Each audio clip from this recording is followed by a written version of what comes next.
Mohamed el-Alami. L'oncle de Gapsi, après sa guérison, était persuadé de n'être resté en vie que par un effet de ma baraka. Il avait fait part de sa conviction à son frère Moulay Abd Salem, Muqaddim de la Tariqa d'Arkawiya, ainsi qu'aux membres les plus influents de sa propre confrérie Tijaniya.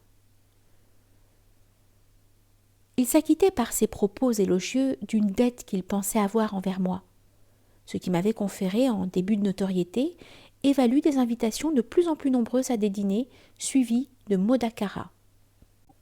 Petite note, la modakara est un entretien au cours duquel les interlocuteurs se livrent à une sorte de joute oratoire dans le but de permettre d'évaluer le degré de connaissance ésotérique de chacun des participants. Fin de la note. C'était pour moi un privilège d'être reçu par des membres d'un milieu aussi fermé que celui du soufisme.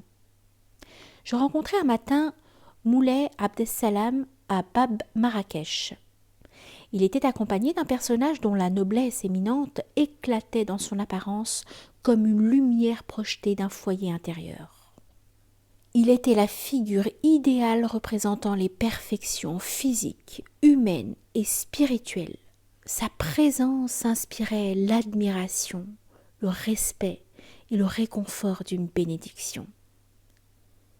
Les présentations faites, ils m'invitèrent à prendre un thé à la menthe en leur compagnie dans une pièce annexe de la mosquée dont Moulay Abd Salam était l'imam.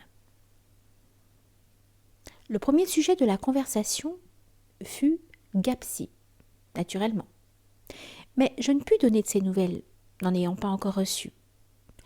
L'entretien prit insensiblement la tournure d'une modakara. L'imprévu des questions et l'étrangeté des réponses offraient un ensemble décousu, mais qui faisait cependant partie d'un ordre abstrait que je pressentais sans pouvoir le saisir. L'heure de la prière du Dhuhr étant venue, ils prirent congé de moi et je retournai à la maison, heureuse d'avoir connu Sidi Mohammed el-Alami. Tel était le nom du personnage dont j'avais gagné la sympathie.